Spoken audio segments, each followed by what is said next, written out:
A crowded airport gate, a first-class ticket, a woman dressed in simple comfort for a long flight. To the gate agent, this picture didn't add up. She saw a black woman in a hoodie and joggers and made a snap judgment, a judgment that would unravel her career and shake an entire airline to its core.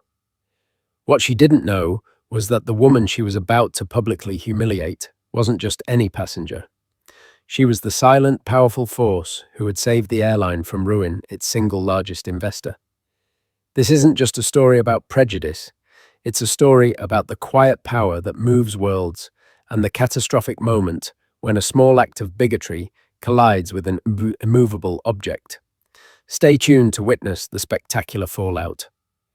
The air in John F. Kennedy International Airport's Terminal 7 was a familiar cocktail of stale recycled air, overpriced coffee, and the low-grade hum of human anxiety.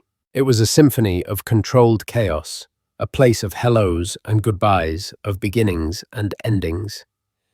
For Aria Montgomery, it was simply a necessary corridor between 2 points on the globe. She sat unobtrusively in one of the less than comfortable terminal chairs, her back to a large window overlooking the rain-slicked tarmac, where ground crews scurried around an Apex Air Boeing 777 like ants servicing their queen. The massive aircraft destined for London Heathrow wore its blue and silver livery with a pride Aria knew was hard-earned. Very hard-earned.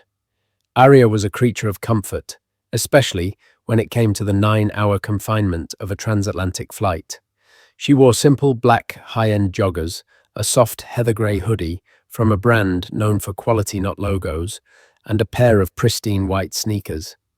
Her hair was pulled back in an elegant but practical braided bun. On her wrist, a simple, understated watch with a plain leather strap belied its 5-figure price tag. In her lap rested a well-worn copy of a dense economics text, its pages filled with her own spidery annotations. She looked more like a university student cramming for an exam than a titan of industry.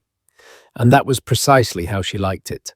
Her anonymity was a shield, a luxury her wealth had afforded her.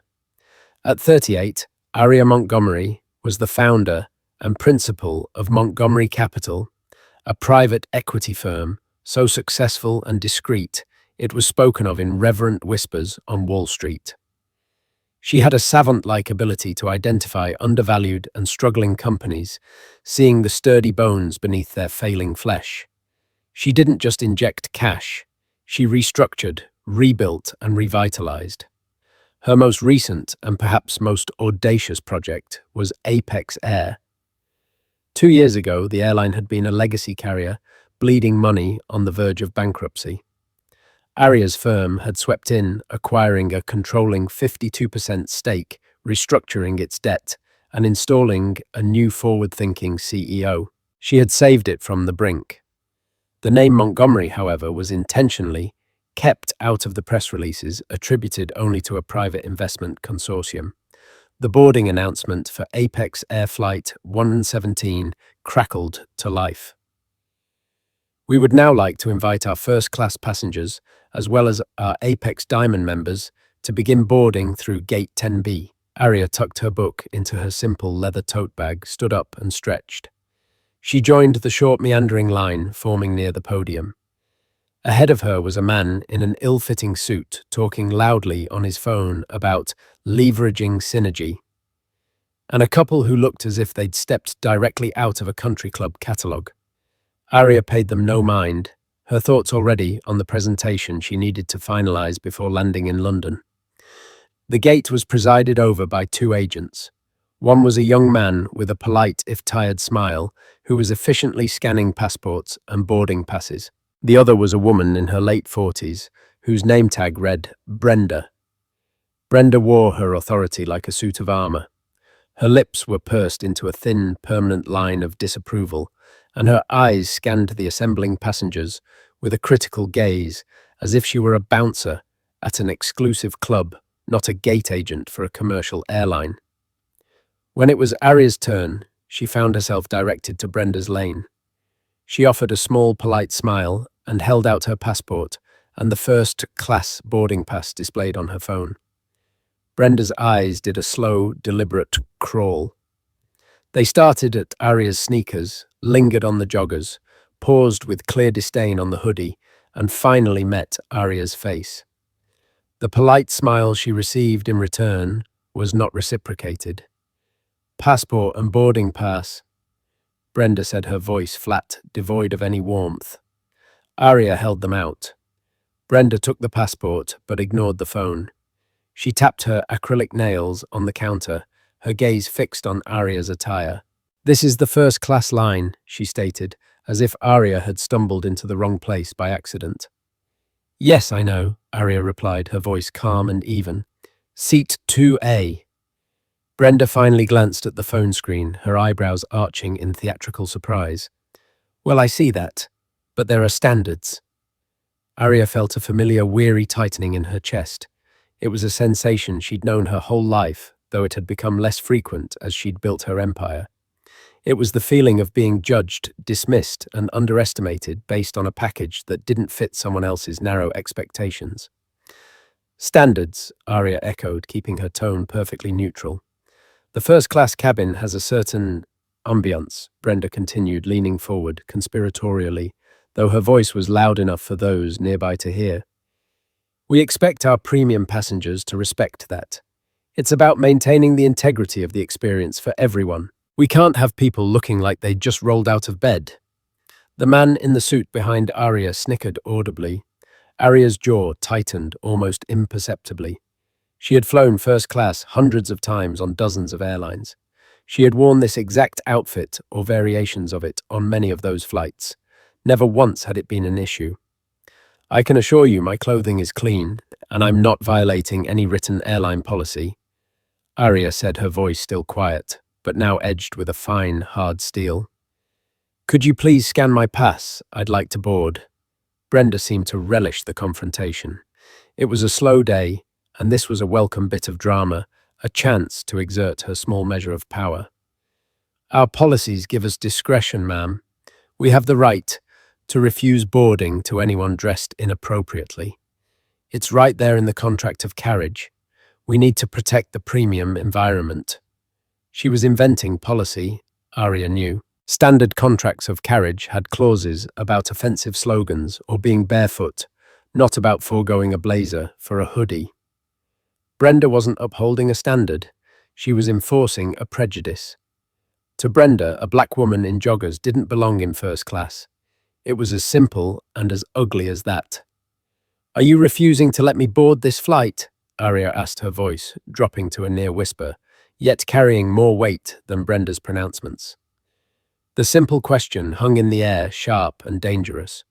Brenda saw a challenge, not a warning. She drew herself up to her full height. "I am considering it. Perhaps we can find you a seat in economy where your casual attire won't be so disruptive to the other passengers." She smiled a tight, triumphant little smirk. It was the smile of someone who believed they had just won decisively and publicly. It was a smile she would come to regret for the rest of her life. The air at Gate 10B grew thick with tension. The exchange, which had started as a low murmur, had now captured the attention of the entire boarding area. Passengers in the economy line craned their necks, their faces a mixture of curiosity and second-hand embarrassment. The man in the suit, Mr. Henderson, now stood closer, clearly, aligning himself with Brenda. "She has a point," he chimed in, directing his comment to no one in particular, but loud enough for all to hear.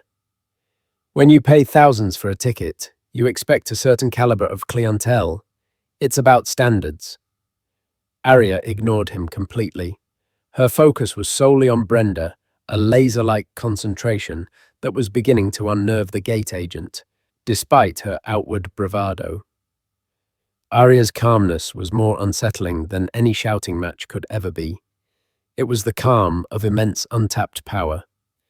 "I'm going to ask you one more time," Arya said, her voice still impeccably controlled.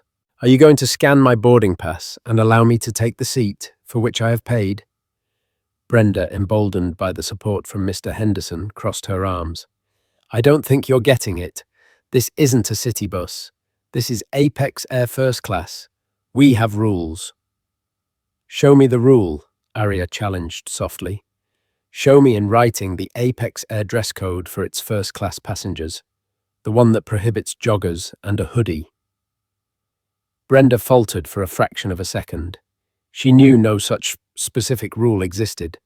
Her argument was built on a flimsy foundation of discretion, a clause meant to handle genuinely disruptive or offensive situations, not to be a weapon for classist and racist gatekeeping. It's not about a specific list, she snapped, her voice becoming shrill. It's about a general standard of decorum, something you clearly don't understand. From the jet bridge entrance, a senior flight attendant with kind eyes and a name tag that read Chloe watched the escalating scene with growing alarm. She had worked for Apex for 15 years, through the good times and the terrifyingly bad. She knew this was wrong. She stepped forward cautiously. Brenda, is there a problem here? Chloe asked, her tone gentle, but firm. I'm handling it, Chloe, Brenda shot back, waving her away. This passenger is refusing to comply with our cabin standards. Refusing to comply? Aria's eyebrows lifted. I haven't been asked to do anything but change my clothes, which you have no authority to demand. You, on the other hand, are refusing to do your job. The accusation struck a nerve. Brenda's face flushed a blotchy red. That's it. I'm calling the station manager. We'll see who's refusing to do their job. She reached for the phone on the podium, her fingers jabbing at the extension for her supervisor. Yes, Robert. I need you at gate 10B immediately. I have a passenger causing a disturbance. Unruly, refusing to follow crew instructions. She hung up with a flourish, looking at Aria with venomous satisfaction.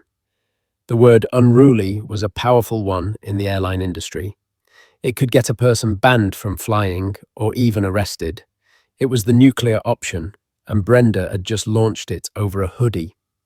Chloe looked at Aria with an expression of pure apology. Ma'am, I am so sorry about this. Brenda can be a bit zealous. Aria offered a flicker of a wry smile, touching her lips. She appreciated the flight attendant's attempt to intervene. She made a mental note of her name, Chloe.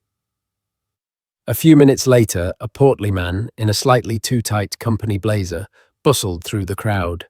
This was Robert, the station manager.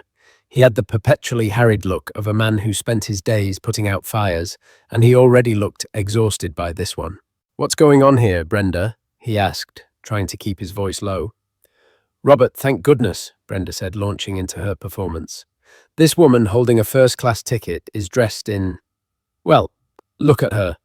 I informed her that her attire was not appropriate for the premium cabin, and she became belligerent and unruly. She's causing a scene and holding up the boarding process. I told her we have standards, but she refuses to listen. Robert's gaze fell on Aria. He saw the simple clothes, yes, but he also saw the expensive, understated watch and the aura of unshakable composure. His managerial instincts, honed by years of dealing with both legitimate troublemakers and entitled agents, sent up a small red flag. This woman didn't look unruly. She looked formidable. Ma'am, Robert began, adopting a placating tone. I'm Robert Hill, the station manager. I understand there's been some disagreement about our dress code. There is no disagreement, Aria stated plainly. Your employee has invented a dress code and is now refusing me passage on a flight for which I hold a valid confirmed ticket. She has publicly accused me of being unruly and belligerent, both of which are slanderous and demonstrably false. All I have done is ask her to do her job. Robert looked from Aria's calm face to Brenda's indignant one. He was caught in the middle. Siding with his employee was standard procedure, but something about this situation felt different, dangerous. Brenda, perhaps we can be a bit more flexible, he started. Flexible? Robert, what about the integrity of the brand? What about the other passengers? She protested, gesturing toward Mr. Henderson, who nodded vigorously. He agrees with me. Aria decided the farce had gone on long enough. The time for quiet patience was over. The time for a lesson had arrived. She let out a soft sigh, a sound of disappointment rather than anger. "Robert," she said, her voice cutting through the noise. "This has gone far enough. I've wasted enough time." She reached into her tote bag, bypassing her wallet, and pulled out her phone again. Brenda seems to believe her authority is absolute. She mentioned the integrity of the brand. So let's talk to the man who is ultimately responsible for that brand. She looked Robert directly in the eyes. "I need you to call Daniel Sterling. Now." The name landed like a grenade. Daniel Sterling was not just some regional director.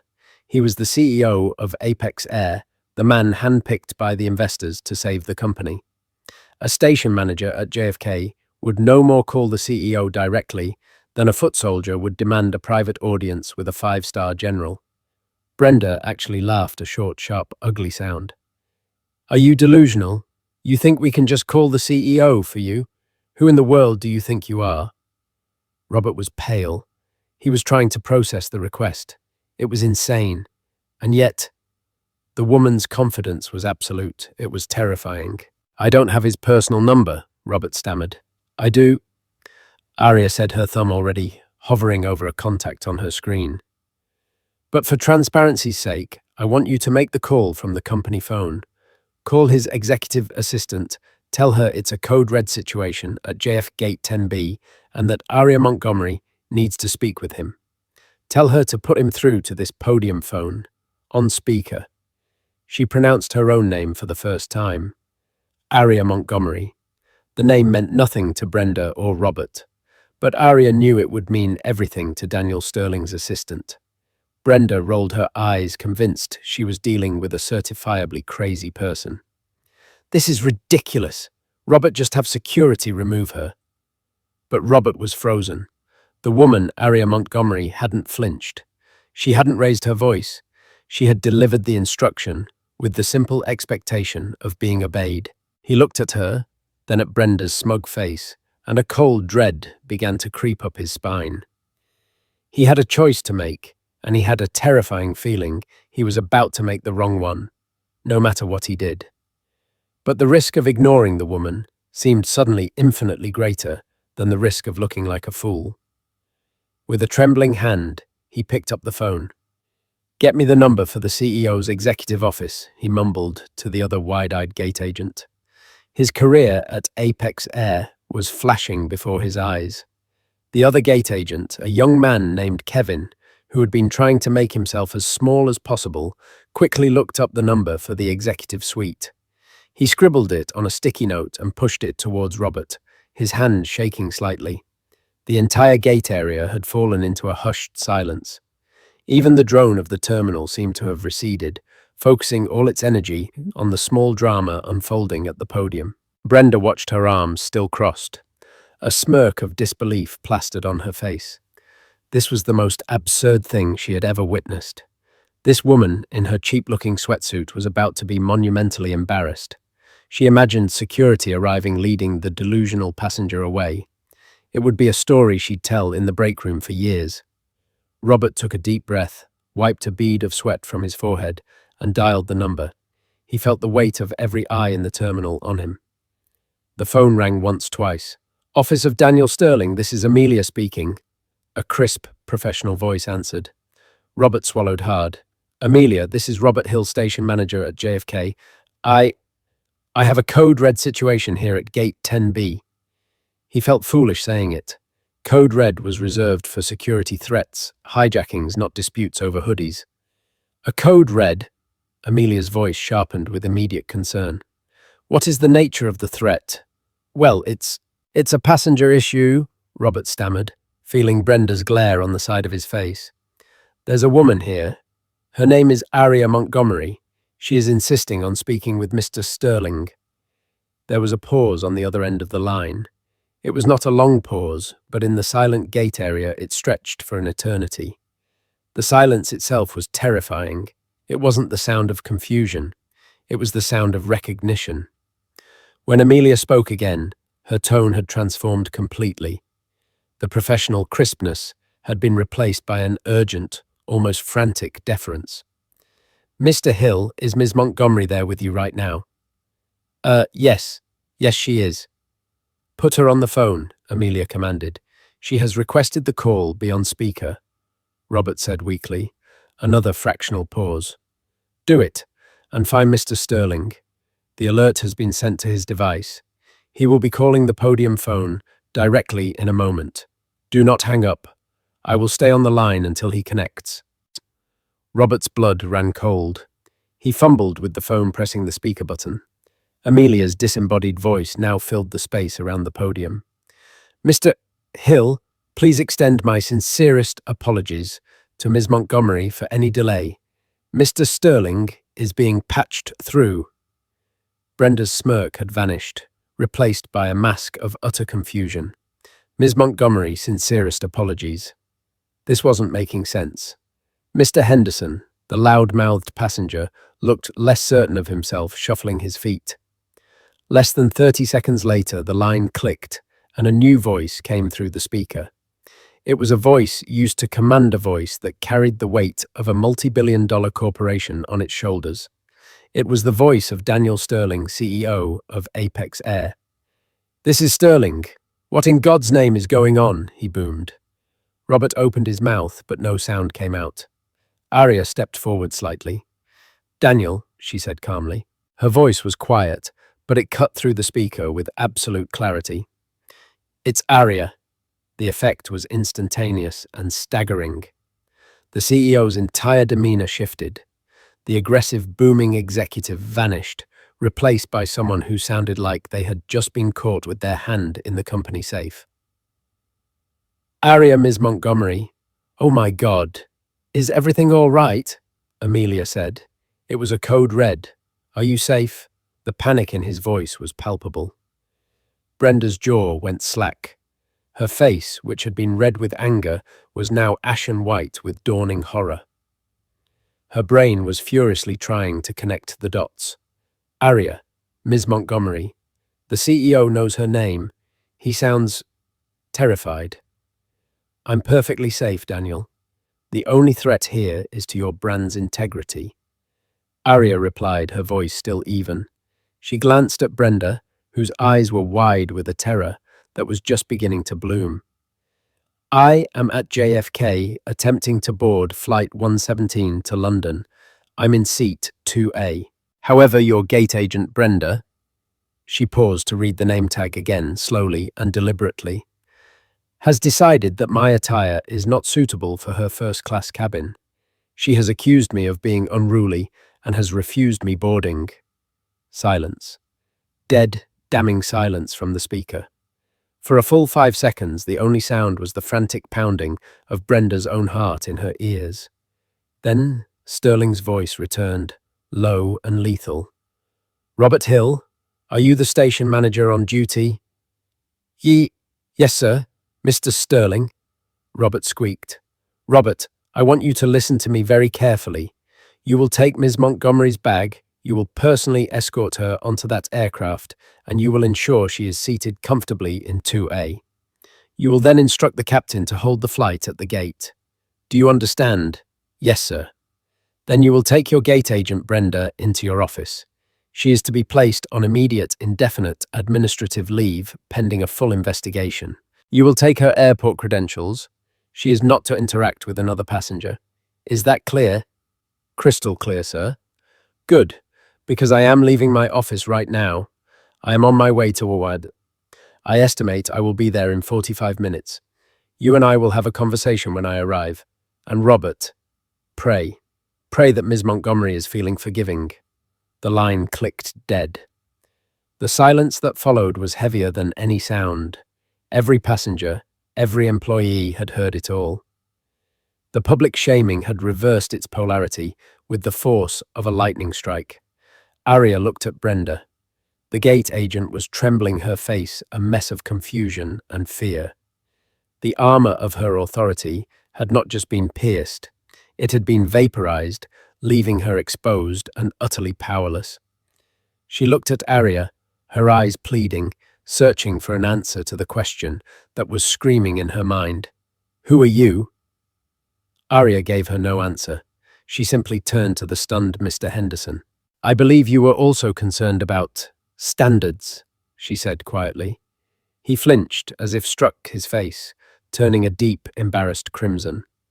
He mumbled something incoherent and practically fled to the back of the economy line, unable to meet her gaze.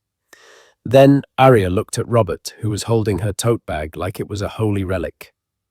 "Shall we?" she asked, with no hint of triumph in her voice. Only a profound, chilling disappointment. Chloe, the flight attendant who had witnessed the entire exchange, stepped forward and addressed Arya with deep respect. "Ms. Montgomery, please allow me. It would be my honor to escort you to your seat." Arya gave the flight attendant a genuine warm smile. It was the first one she had shown all morning. "Thank you, Chloe. I would appreciate that." As Chloe led Arya down the jet bridge away from the wreckage of Brenda's career, the disgraced gate agent finally found her voice. It was a small broken whisper directed at Robert. Who is she?" Robert couldn't look at her. He just stared at the empty space where Arya Montgomery had stood. 2 years ago, he said, his voice hollow. Apex Air was about to be sold for scrap. Then an investment firm called Montgomery Capital bought a controlling interest. They saved every single one of our jobs. He finally turned to look at Brenda, his expression grim. "Her name is Arya Montgomery. She's not just a passenger, Brenda. She's the woman who owns this airline." The interior of the first-class cabin was an oasis of muted tones, soft lighting, and quiet efficiency. As Chloe escorted Arya to seat 2A, a spacious pod with its own lie-flat bed privacy screen and minibar. The few passengers already seated watched her with a mixture of awe and trepidation. The story of what had just happened at the gate had travelled down the jet bridge faster than the speed of gossip. "Can I get you something to drink before takeoff, Ms. Montgomery?" Chloe asked her professionalism, a soothing balm after the abrasive encounter outside. "Champagne water. Just some sparkling water with lime, please, Chloe. And thank you. Your conduct out there was exemplary," Arya said sincerely. "I was just doing my job, ma'am," Chloe replied, though her relief was evident. "I'm so sorry for what you experienced. That's not what Apex Air is supposed to be about." "I know," Arya said, settling into the plush seat, "and we're going to make sure of that." Chloe nodded and bustled off to get the drink. Arya let out a long, slow breath. She felt no joy, no sense of victory, just a deep, profound exhaustion. This wasn't a win. It was a symptom of a disease she had failed to notice within her own investment. She had focused so much on the balance sheets, the fleet acquisition, the route optimization, and the executive leadership that she had overlooked the most critical component, the culture on the ground.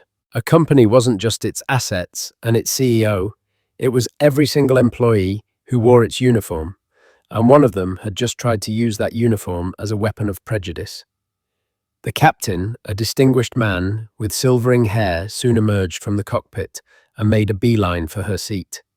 He knelt slightly to speak with her privately. "Ms. Montgomery, I'm Captain Evans. I just spoke with Mr. Sterling.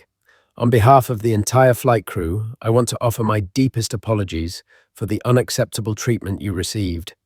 It is an embarrassment to all of us. Please, if there is anything at all we can do to make your flight more comfortable, you have only to ask." "Thank you, Captain," Arya said, appreciating his directness. "All I ask is that you and your crew provide the same excellent service you would to any passenger. This issue is not with you. Please just get us to London safely." "You have my word," he said, nodding respectfully before returning to the flight deck. As the plane finally pushed back from the gate, leaving a storm of a different kind. Brewing back in the terminal, Arya pulled out her laptop. She wasn't going to finalize the presentation she'd planned to work on. A new, more urgent priority had emerged. She opened a blank document and began to type. The heading was Project Phoenix, a mandate for cultural reform at Apex Air. She worked with focused intensity throughout the flight. She ignored the lavish multi-course meal service, asking Chloe only for a simple salad and to keep her water topped up. She typed furiously, her fingers flying across the keyboard. She wasn't just writing a complaint. She was drafting a blueprint. She outlined a complete top-to-bottom overhaul of customer-facing employee training. She mandated the immediate development and implementation of a new robust program focused on implicit bias de-escalation and cultural sensitivity. This wouldn't be a one-off check-the-box online module. It would be an intensive in-person course developed by leading diversity, equity, and inclusion DEI consultants. Certification would be required for every single employee, from the check-in desk to the cockpit. She designed a new voice of the customer feedback system, one that directly linked passenger experiences, both good and bad, to employee performance reviews and station manager bonuses. She detailed a second chance program for exemplary employees who made a mistake, but also a zero tolerance policy for behavior rooted in prejudice, like what she had experienced. There would be no grey area. But then she got to the part about Brenda. Daniel Sterling's immediate reaction had been to fire her. Aria understood the impulse. It was clean, decisive. But Aria believed it was too easy. Firing Brenda would solve the problem of one bad employee, but it wouldn't solve the underlying cultural rot that allowed Brenda to feel so comfortable in her bigotry. Firing her would make her a martyr to a disgruntled ex-employee who could badmouth the company. Aria had a more constructive idea. It was a colder, more precise form of justice. In her proposal, she specified that the new DE training program would require a test case, a pilot program to work out the kinks, and who better to be the first participant than the employee whose actions had made it necessary. She wrote, "Employee Brenda, last name TBD, will not be terminated at this time. Instead, her indefinite leave will be contingent on her successful completion of the new intensive Phoenix Mandate training pilot program. Her progress will be documented and used as a case study for the wider company rollout. Success will be determined by a panel including DEI consultants, HR leadership, and a representative from my office. Failure to complete the program to the panel's satisfaction will result in immediate termination for cause. If she passes, she will be eligible for reinstatement, but only to a non-customer-facing role in a back office for a probationary period of no less than 2 years." It was a brilliant, ruthless move. She wasn't just firing a difficult employee, she was turning her into an instrument of the very change she resisted. Brenda would not be allowed to quietly disappear. Instead, her failure would be institutionalized, her name forever linked to the sweeping reforms. She would be forced to confront her biases, not in a shouting match, but in a sterile classroom under a microscope with her entire career on the line. It was a far more profound reckoning than a simple pink slip. When the plane began its descent into London, Aria saved the document, attaching it to a new email addressed to Daniel Sterling and the entire Apex Air Board of Directors. The subject line was simple: our new priority. She hit send just as the wheels touched down on the runway at Heathrow. The battle at the gate was over.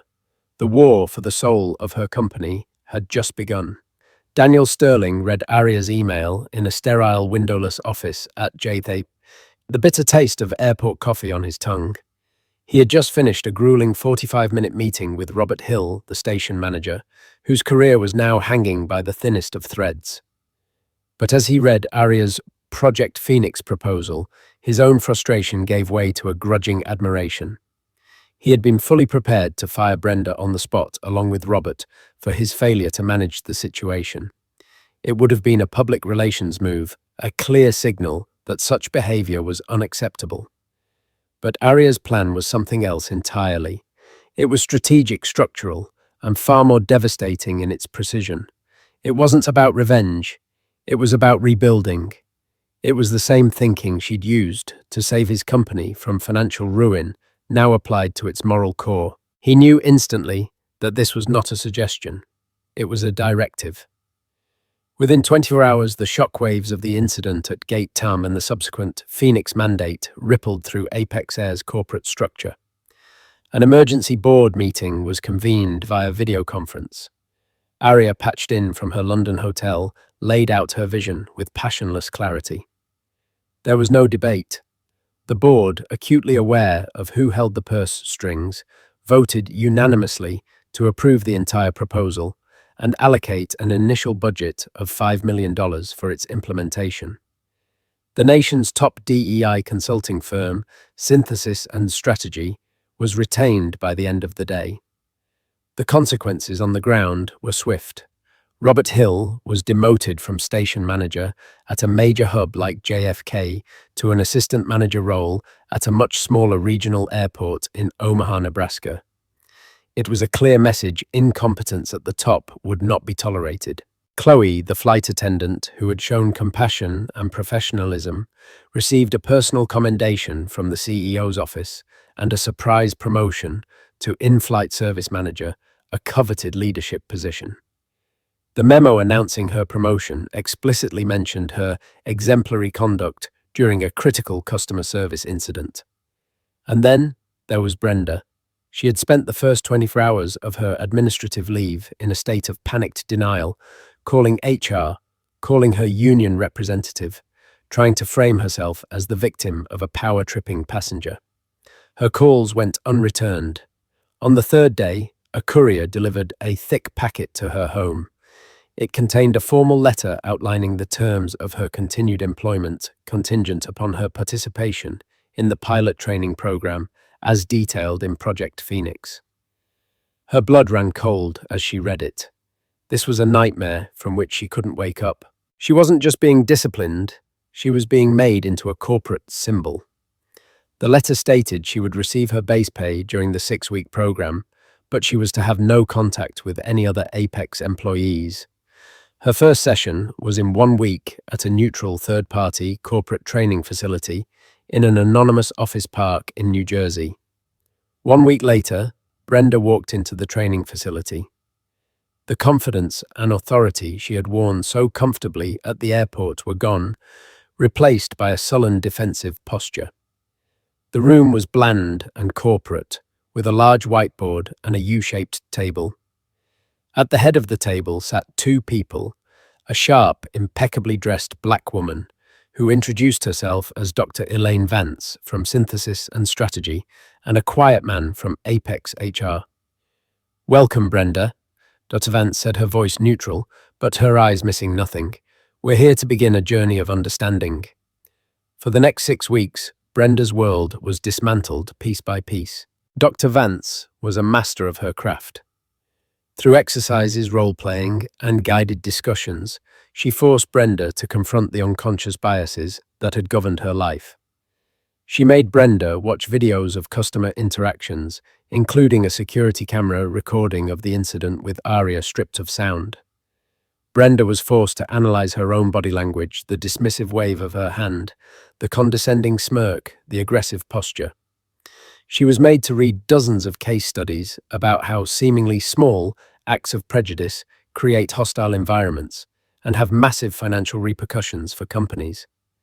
They deconstructed her concept of professionalism, showing how it was often coded language for conformity to white upper-class norms. They explored the history of how black women's appearances have been policed and judged in corporate and public spaces. At first, Brenda was resistant, defiant. "I treat everyone the same," she insisted. "I was just enforcing the rules," Dr. Vance would patiently counter. "But you didn't enforce a rule, Brenda. You enforced a feeling, an assumption. Let's explore where that assumption came from." They dug into her life, her upbringing, the subtle messages she'd absorbed from society and the media. It was a painful, humiliating process. She was stripped of all her justifications. There was no audience to perform, for no subordinate to intimidate. There was only the quiet, unrelenting reflection in the mirror Dr. Vance held up to her. She broke down more than once, not in tears of remorse, but in frustration at having her worldview so completely invalidated. The final test was a simulation. An actor, a black man, dressed in worn, paint-splattered work clothes, would approach her in a mock-up of the gate area. He would present a valid first-class ticket, Her task was to handle the interaction according to the new Apex protocols. Brenda's hands sweated. She could feel Dr. Vance and the HR representative watching from behind a one-way mirror. The actor approached and she forced a smile. "Good morning, sir. Welcome to Apex Air. May I see your boarding pass and ID, please?" Her voice was stiff, unnatural. The interaction was clumsy, but she didn't mention his clothes. She processed his ticket. She passed, barely. The final report to the board concluded that Brenda had successfully completed the minimum requirements of the pilot program, though significant ongoing monitoring is recommended. True to Aria's mandate, she was not fired. She was reinstated, but her life at Apex Air was over as she knew it. Her security credentials were reactivated, but they no longer gave her access to the gate areas or any customer-facing part of the airport. Her new assignment was in the baggage reconciliation office in the basement of the terminal, a windowless room where she spent her days tracing lost luggage. Her old colleagues avoided her. Her name was now legend, but not in the way she had ever wanted. She was the Brenda from the Phoenix Mandate, a walking cautionary tale. Every time a new training module was rolled out, everyone knew it was because of her.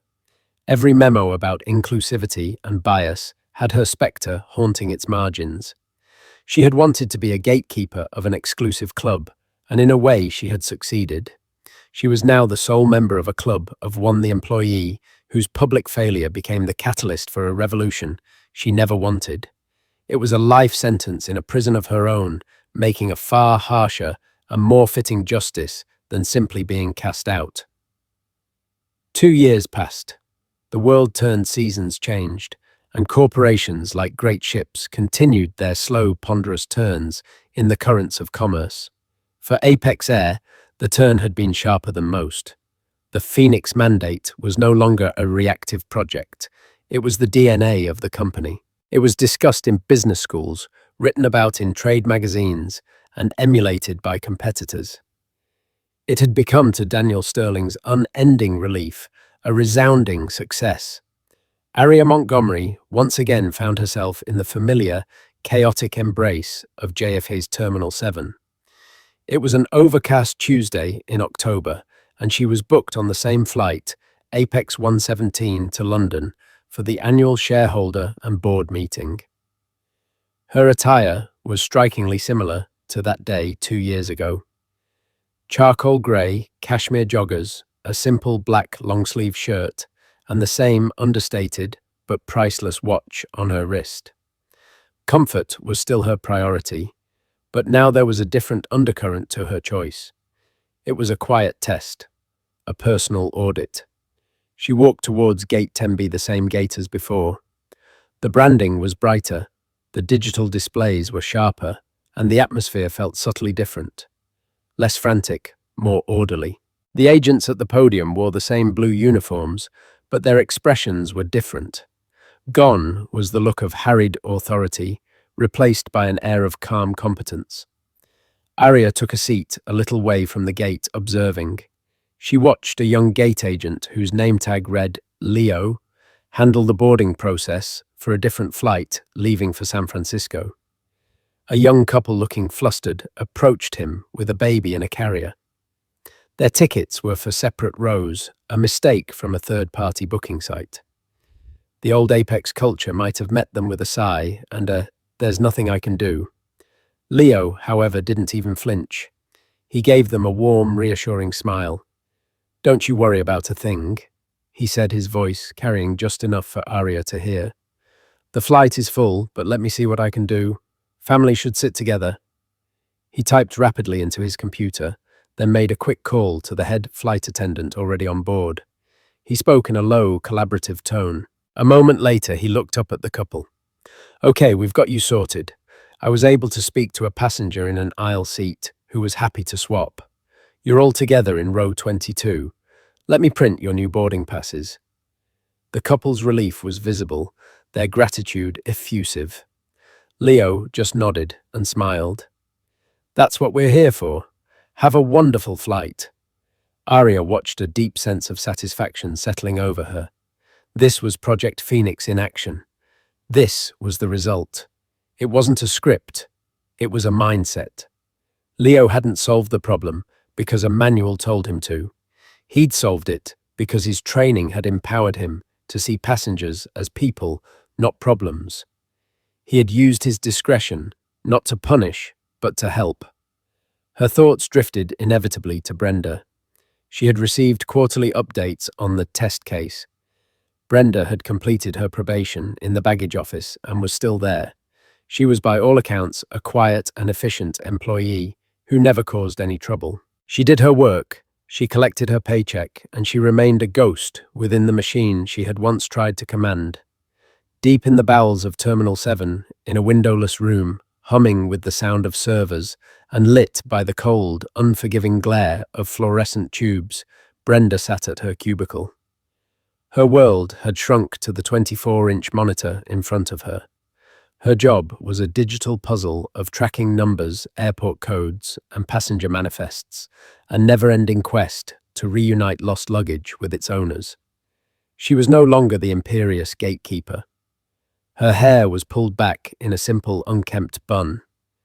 The sharp acrylic nails were gone, replaced by short, practical fingernails. The confident set of her jaw had been replaced by a permanent, weary tension. The other workers in the office were polite to her, but distant. They all knew her story. She was a living piece of company lore. Sometimes she would overhear the younger baggage handlers talking about their DEI training. "Yeah, it's called the Phoenix Mandate," one had said months ago, named after some crazy incident years back, where a gate agent tried to kick the owner of the airline off a flight. Can you imagine? Brenda had frozen her fingers, hovering over her keyboard. The shame was a physical thing, a cold, heavy weight in her gut. She had imagined it would fade with time, but it hadn't. It had simply become a part of her, like a chronic ache. Her arrogance had been a shield, and when Aria Montgomery had taken it away, she'd been left with nothing but the sour reality of who she was. The confrontation hadn't just cost her a job she liked. It had cost her the carefully constructed illusion of her own superiority. Now, every lost suitcase, every desperate call from a passenger, every day spent in this artificially lit tomb was a reminder of her spectacular fall. It was the slow grinding consequence she lived every single day. Back upstairs, the boarding call for Flight 117 to London began. "We now invite our first-class passengers to board." Aria stood up and joined the short line. As she approached the podium, she found herself in front of Leo, the helpful agent from before. "Good morning," he said, his smile genuine as he looked at her. His eyes met hers directly, then glanced at her phone to scan the boarding pass. There was no slow, judgmental crawl down her body. He saw a person, a passenger.